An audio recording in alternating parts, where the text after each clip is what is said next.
बिस्मिल्लाहिर्रहमानिर्रहीम। अस्सलाम वालेकुम नाज़रीन, मैं हूं अहमद फवाद और आप देखते हैं मुझे मेरे यूट्यूब चैनल और फेसबुक पेज पर। नाज़रीन, बहुत बड़ी खबर है और ब्रेकिंग न्यूज़ है जो कि आज की इस वीडियो में मैं आपके साथ शेयर करने जा रहा हूं। कौमी असम्बली का एक बहुत बड़ा एजेंडा, एक बहुत बड़ा बिल जो है वो लाया जा रहा है। इसकी तफसीलात आपके सामने जो है वो मैं रखूँगा और इस बिल के ज़रिए इलेक्शन कमीशन ऑफ पाकिस्तान की जो बदमाशी है वो ख़त्म की जाएगी। एजेंडा जारी हो चुका है और उस एजेंडे के ऊपर अमल करने के लिए मामलात भी तय हो चुके हैं। एजेंडा क्या है वो बताऊंगा। इलेक्शन कमीशन ऑफ पाकिस्तान की बदमाशी कैसे ख़त्म हुई है, ख़ास तौर पर चीफ इलेक्शन कमिश्नर जो मज़ाक़ा खेज़ एतराज़ात उनकी जानिब से उठाए गए थे इलेक्ट्रॉनिक वोटिंग मशीन के ऊपर। उसके बाद बहुत ज़्यादा सवालात उन पर उठने लगे कि आखिर इलेक्शन कमीशन ऑफ पाकिस्तान क्या कर रहा है, क्या ये अपोजिशन की बोली बोल रहा है या क्या इसने पैसे तो नहीं ले रखे। एजेंडा क्या है उसकी बहुत अहम तफसीलात हैं, वो आज की इस वीडियो में मैं आपके साथ शेयर करने जा रहा हूँ और बहुत ये तारीख़ी फ़ैसला और अहम फ़ैसला है जो हुकूमत की जानिब से किया गया है। तो नाज़रीन, सबसे पहले तो आज के वीलॉग में ये जो एजेंडा है वो आपसे मैं शेयर करता चलूँ। तो आज जुम्मे वाले दिन जो है वो इसका आज कौमी असम्बली का जो इजलास था वो हो चुका है और अब सैटरडे संडे 2 दिन छुट्टी होगी और मंडे वाले दिन दोबारा कौमी असम्बली का इजलास होगा। एजेंडा क्या है नाज़रीन, ये जो कौमी असम्बली का इजलास है इसमें एजेंडे के मुताबिक इलेक्शन एक्ट तरमीमी बिल जो है वो मुश्तरका इजलास में भेजने की तहरीक पेश की जाएगी। इसके अलावा नाज़रीन, इलेक्शन एक्ट तरमीमी बिल 2 मुश्तरका इजलास में भेजने की तहरीक जो है वो पेश की जाएगी और ये जो तहरीक है वो कौमी असम्बली में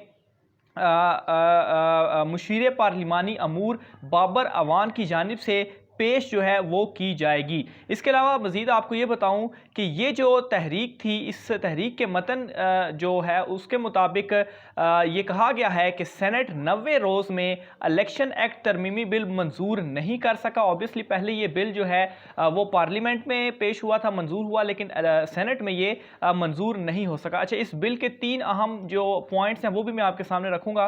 पहले ये डिटेल जो है वो आप समझ लें। अच्छा, मंजूर जब नहीं हुआ सेनेट से तो उसके बाद क्या हुआ, ये जो बिल है इसको मंजूरी के लिए पार्लियामेंट के मुश्तरका इजलास में भेजा जाए। ये उस तहरीक का मतन होगा और उस तहरीक में कहा जाएगा कि सेनेट में नहीं किया गया तो अब क्या किया जाए, एक मुश्तरका इजलास बुलाया जाए और उस इजलास पर ये जो बिल है इसको जो है वो मंजूर किया जाए। इस बिल की जो 3 अहम शिकें हैं या 3 अहम जो इसमें चीज़ें लाई जा रही हैं, सबसे पहली चीज़ तो ये है कि इलेक्ट्रॉनिक वोटिंग मशीन का जो इस्तेमाल है वो किया जाए, जो obviously election commission of Pakistan नहीं मान रहा। इसके अलावा जो ओवरसीज़ के लिए आई वोटिंग है उस हवाले से भी इसमें कहा जाएगा कि ओवरसीज़ को जो एक हक दिया जाए और उसमें ऑब्वियसली ओवरसीज़ आई वोटिंग के ज़रिए ही अपना जो हक है वो इस्तेमाल कर सकेंगे। और तीसरी चीज़ नाज़रीन, इलेक्शन एक्ट तरमीमी बिल में ये है कि जो इंतखाबी फहरिस्त है वो इंतखाबी फहरिस्त बनाने का इख्तियार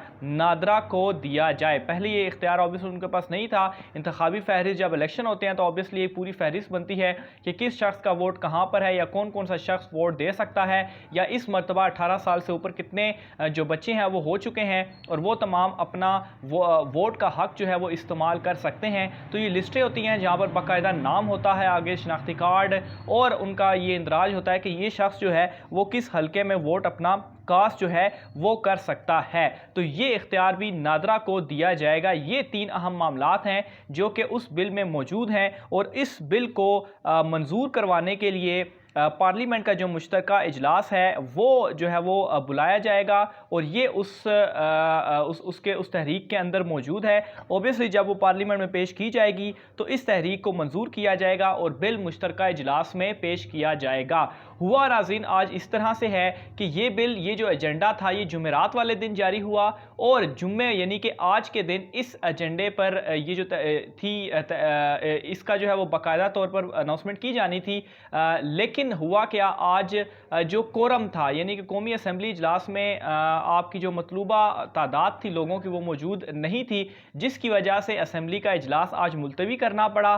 कोई कार्रवाई जो है वो आज के असम्बली के इजलास में नहीं हो सकी और ये जो इजलास था इस इजलास को पीर वाले दिन तक मुलतवी किया गया है और पीर वाले दिन अब ये जो बिल है इस बिल को जो है वो उसमें पेश किया जाएगा اور پھر اس کے بعد اسے منظوری کے بعد یہ جو سارا معاملہ ہوگا وہ ایک مشترکہ جو ایک اجلاس ہوگا اس پارلیمنٹ کا، اس میں لے کر آیا جائے گا، اور اوبیسلی جب مشترکہ اجلاس ہوگا تو اس میں پاکستان تحریک انصاف کی اگر قومی اسمبلی اور سینیٹر جو ہیں ان کی تعداد کو ملایا جائے تو وہ زیادہ ہوگی، اور یوں یہ جو بل ہے وہ پاس کروا لیا جائے گا۔ اور الیکشن کمیشن کی بطور ادارہ تو نہیں کہا جانا چاہیے، لیکن جو چیف الیکشن کمشنر ہے سکندر راجہ صاحب، ان کی آپ یہ کہیں کہ جو بدماشی ہے یا وہ جو 37 اعتراضات مضحکہ خیز اعتراضات ان کی جانب سے اٹھائے گئے تھے اور ایک میں نہ مانوں کی رٹ ان کی جانب سے لگائی گئی ہے، اس رٹ کو، اس بدماشی کو ختم جو ہے وہ کیا جائے گا۔ اور اوبیسلی اگر ایک بل پاس ہو جاتا ہے تو اس کے بعد election commission of Pakistan bound ہے، اوبیسلی وہ ایک آئینی ادارہ ہے اور وہ باؤنڈ ہے ان چیزوں کے اوپر امپلیمنٹ کرنے کے لیے۔ ہاں یہ چیز ہو سکتی ہے کہ وہ تمام تر معاملہ سپریم کورٹ آف پاکستان میں لے کر چلا جائے، وہاں پر چیلنج کر لے۔ بہرحال سپریم کورٹ آف پاکستان میں اگر لے کر جائے گا، معاملہ عدالت کے سامنے رکھا جائے گا تو عدالت کے سامنے تو اس طرح کے جو مضحکہ خیز اعتراضات ہیں وہ لا کر اپنی مزید بےزتی ہی کرے گا۔ اور اس میں سے ایک ایگزامپل جو ہے وہ میں آپ کے سامنے رکھ دیتا ہوں کہ الیکشن کمیشن آف پاکستان کی جانب سے یہ کہا گیا کہ یہ جو مشین ہے، اول تو یہ مشین سیف نہیں ہے، اس مشین کو ہیک کیا جا سکتا ہے۔ اس حوالے سے بارہا میں بتا چکا ہوں کہ یہ مشین ایک کیلکولیٹر نما مشین ہے اور اس مشین کو ہیک نہیں کیا جا سکتا، اور اس کی ریزن یہ ہے کہ اس مشین کے ساتھ نہ تو کوئی وائی فائی ڈیوائس کنیکٹڈ ہے، نہ ہی کوئی بلوٹوتھ ہے اس کے اندر، نہ ہی کسی قسم کا جو انٹرنیٹ ہے اس کے ساتھ یہ جو الیکٹرانک ووٹنگ مشین ہے وہ کنیکٹ ہوگی۔ تو ایک ایسی چیز، ایک ایسی مشین جو کسی انٹرنیٹ ڈیوائس کے ساتھ کنیکٹڈ ہی نہیں ہے تو اس کو آپ ہیک کیسے کر سکتے ہیں؟ اور اس کی مثال میں یہ دیا کرتا ہوں کہ ایک کیلکولیٹر میرے ہاتھ میں موجود ہے، آپ وہاں پر بیٹھے اس کیلکولیٹر کو ہیک کس طرح سے کر سکتے ہیں؟ ہاں یہ ہو سکتا ہے کہ اگر میرے پاس کوئی ایسی ڈیوائس ہے جس میں انٹرنیٹ جو ہے وہ کنیکٹ ہو تو اوبیسلی آپ تب جا کر آپ کو ہیکنگ کے ذریعے اس ڈیوائس کی ایکسیس مل سکتی ہے اور آپ اس کو ہیک کر سکتے ہیں۔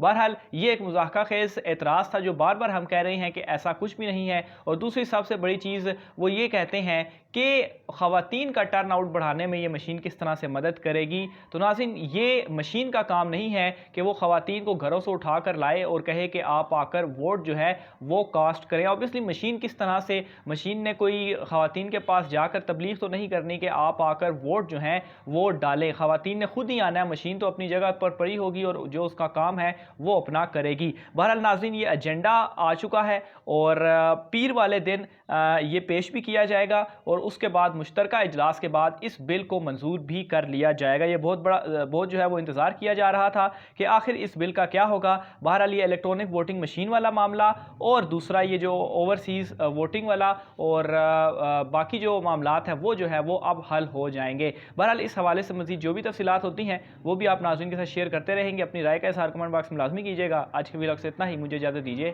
اللہ حافظ۔